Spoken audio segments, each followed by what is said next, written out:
لیکن مسلمان کو یقین نہیں ہے. کیوں؟ کہ سارا آخرت کا معاملہ غیب کے پردے میں ہے. تو وہ حضرت نے فرمایا کہ وہ بات چلی گئی بیٹا. اس نے جو 1,00,000 درہم دیے تھے سخت ضرورت تھی، وہ مکان بنا رہا تھا اور اچانک مکان کا پلان فیل کر دیا اور سارے پیسے مجھے دے دیے مکان بنانے کے، اور اللہ ہی سے سودا کیا، اس نے غیب پر سودا کیا. اب تم لوگوں نے دیکھ لیا، اب تم 2,00,000 کیا 20,00,000 بھی دو گے تو بھی وہ معاملہ اب چلا گیا.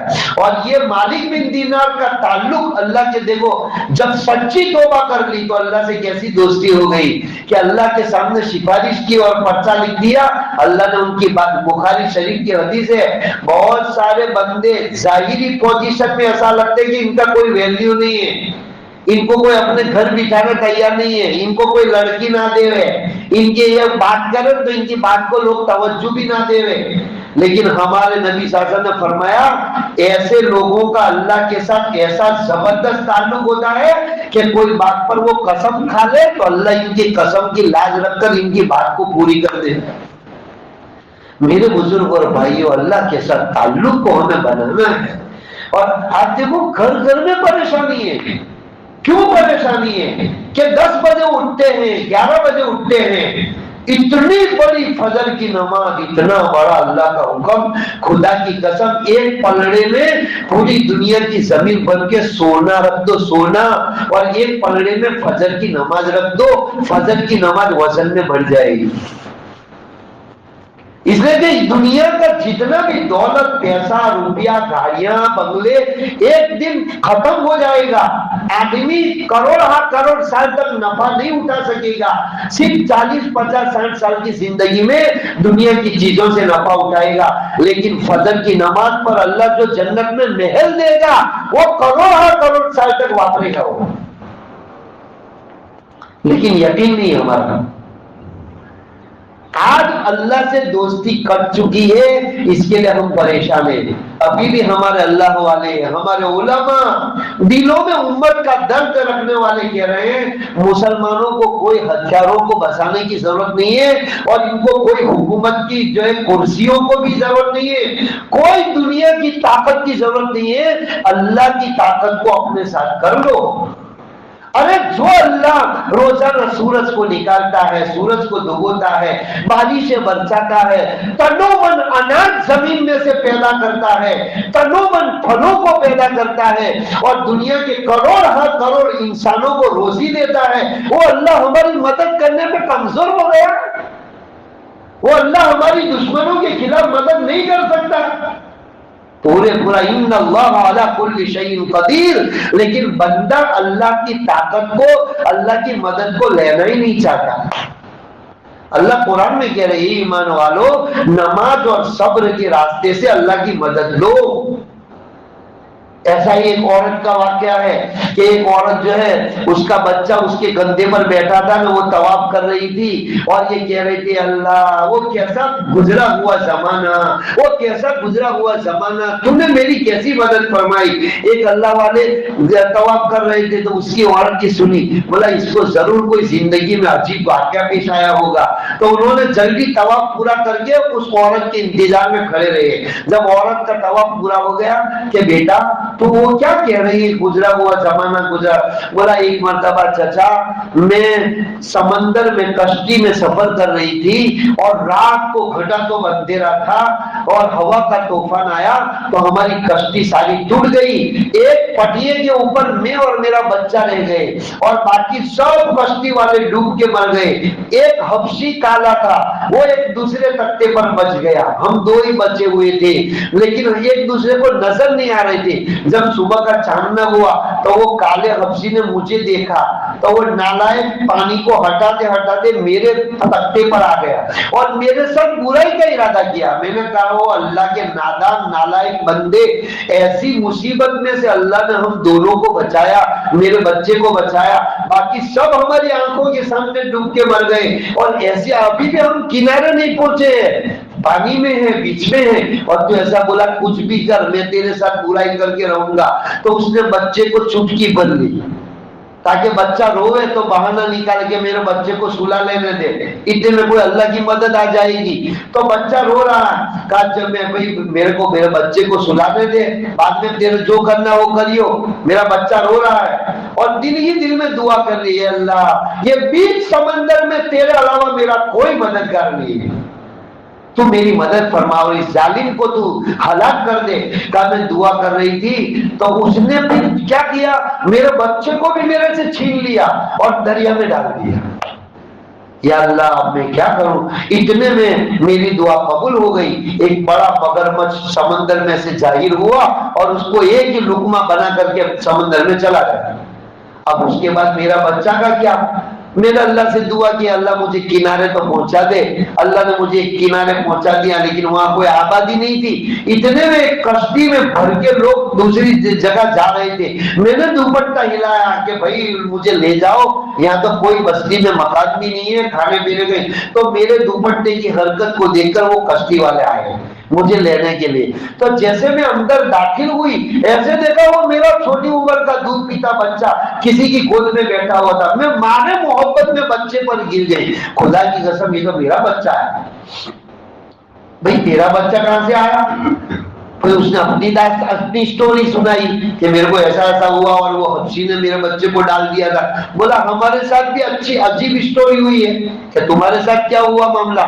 بولا ہم برابر چل رہے تھے، گانا سن رہے تھے، ہماری کشتی برابر چل رہی تھی اور اچانک دیکھا کہ ایک مگرمچھ ظاہر ہوا، اس کی پیٹھ پر یہ بچہ بیٹھا تھا اور جیب سے آواز آئی، او کشتی والو اس بچے کو تم اٹھا لو ورنہ تم سب کو ہم ڈبو دیں گے۔ جیب سے آواز آئی تو بولا ہم میں سے ایک آدمی اٹھا اور بچے کو اٹھا لیا۔ سارے لوگوں نے کہا دیکھو اللہ تعالیٰ کیسا مہربان غفور الرحیم ہے کہ وہ ہم گنہگاروں کی بھی ایسی حالت میں مدد کرتا ہے۔ ہم سب وچن دیتے اللہ کو آج کے بعد ہم توبہ نہیں کریں گے۔ تو وہ بچہ بھی مل گیا، وہ حبشی کو بھی اللہ نے ہلاک کر دیا اور اس عورت کی تنہ تنہا اللہ نے حفاظت کی۔ تو میرے بزرگ اور بھائیوں، آج ہمارے سب علماء کرام اللہ والے اسی درد میں ہے کہ حالات تو بڑھتے جا رہے ہیں، چاروں طرف سے دشمن ہمارے شکنجہ کس رہے ہیں اور ابھی ہم فجر کی نماز بھی نہیں پڑھ رہے۔ دوسری عبادت تو چلو چھوڑو، پر فرض نماز بھی ہم نہیں پڑھ رہے۔ تو پانچوں وقت کی نمازوں کا اہتمام کرو، اپنے بیویوں کو بھی اپنے بچوں کو بھی سب کو گھروں میں اٹھاؤ۔ صبح کے وقت کے لیے ہمارے نبی صلی اللہ علیہ وسلم نے برکت کی دعا کی ہے، اے اللہ میری امت کے لیے ان کے صبح کے وقت میں تو برکتیں نازل فرما۔ نمازیں پڑھنے سے گھروں میں برکت آئے گی، روزی میں برکت آئے گی، زندگی میں برکت آئے گی، دلوں میں چین سکون ملے گا۔ روزی میں برکت کیا کہ تمہارا 5,000 پگار ہے تو 50,000 ہو جائے گا؟ نہ، ابھی کل ایک بندے کی میں ملاقات میں گیا، اس کے 2 جوان لڑکے ہیں، ایک جوان لڑکی ہے، 3 اور اتنے سے چھوٹے سے کمرے میں سارے میاں بیوی نے 5 جنے سوتے ہیں اور وہ ساتھ۔ تو میں نے ان کو بتایا، میں دیکھو تمہارے وہ کیا کہتا ہے کہ میرا ہر مہینے کی 5,000 کی دوائیں ہوتی ہے۔ میں کہا کیا کیا؟ بولا شوگر بھی ہے نا، بی پی بھی ہے نا، یہ بھی ہے۔ میں کہا اللہ کے بندے تو جوان آدمی ہے، تیرے بچے بھی جوان ہیں، تم لوگ نماز نہیں پڑھ رہے، اس کے لیے تمہاری روزی سب بیماریوں میں، اس پہ دواؤں میں تمہارا پیسہ چلا جاتا ہے۔ میں اللہ کی قسم کھا کر کہتا ہوں، اللہ کے وعدے پر یقین رکھ کے کہتا ہوں، تم تینوں اور تم 5 باپ بیٹے، تمہاری بیٹی، تمہاری بیوی، سب 5 ٹائم کی نماز شروع کر دو، 15 دن میں پھر میرے کو ریکارڈ دو۔ یہ تو میرے دوستوں گارنٹی والے عمل ہے۔ یہ دنیا کے تمہارے اسباب ہے نا، کوئی پتھارا کھول کے بیٹھتا ہے، کوئی فیکٹری کھول کے بیٹھتا ہے کوئی، یہ تو غیر یقینی اسباب ہے۔ ہو سکتا ہے ان اسباب سے تمہارے کام بنے بھی اور نہ بھی بنے، لیکن جو 5 وقت کا نماز بن جائے، نمازی بن جائے، اس کے کام اللہ نہ بناوے تو پھر ہمارا ایمان ہی نہیں۔ ہم یقین رکھیں میرے دوستو، 5 وقت کی نماز کی پابندی کریں گے نا تو اللہ تعالیٰ دشمنوں سے بھی حفاظت کریں گے اور ہماری روزی میں برکت دیں گے۔ کہ برکت کیا ہوگی کہ یہ فالتو دواؤں کے پیسے سے اور بیماریوں سے اللہ بچا لے گا، ایسی تندرستی دے گا کہ ہم کو کوئی دن ڈاکٹر کے پاس جانا ہی نہیں پڑے گا۔ کریں گے سب انشاءاللہ۔ اللہ تعالیٰ ہمیں پابندی کے ساتھ نمازیں پڑھنے کی توفیق عطا فرمائے۔ اس کے ساتھ ساتھ حسبنا اللہ و نعم الوکیل پڑھا کرو۔ حسبنا اللہ، بولو حسبنا اللہ و نعم الوکیل۔ زبردست تسبیح ہے، ہماری مدد کے لیے اللہ کافی ہے اور وہ بہترین مدد کرنے والا ہے. یہ دعا کا میننگ یہ ہے. ترجمہ حسبنا اللہ ونعم الوکیل. اور ایک تسبیح لا حول ولا قوت الا باللہ العلی العظیم، یہ تسبیح پڑھا کرو. ایک تسبیح لا الہ الا انت سبحانک انی کنت من الظالمین، یا اللہ تیری ذات ہر عیب سے پاک ہے، میں ہی قصوروار ہوں. اللہ سے معافی مانگنا بہت ضروری ہے. دیکھو میں ڈرا نہیں رہا ہوں، آپ علماء کرام کے بیان سنتے ہو. 2024 کے الیکشن سے پہلے پتہ نہیں کیا ہوگا. ہم روز دیکھ رہے ہیں، سب موبائل دیکھنے والے دیکھ رہے ہیں. اتنا اللہ نے ان کو چھٹی دوری دے دی ہے کہ وہ جس کے گھر میں چاہے اور جس کے عزت پر چاہے وہ ہاتھ ڈال سکتے ہیں. ابھی اللہ نے سب کو دشمنوں کو چھٹی دوری دی. لیکن جس دن ہم سب نمازی بن جائیں گے نا، اللہ کی قسم، اللہ کی ذات پر یقین ہے، اس دن اللہ کی مدد آ جائے گی.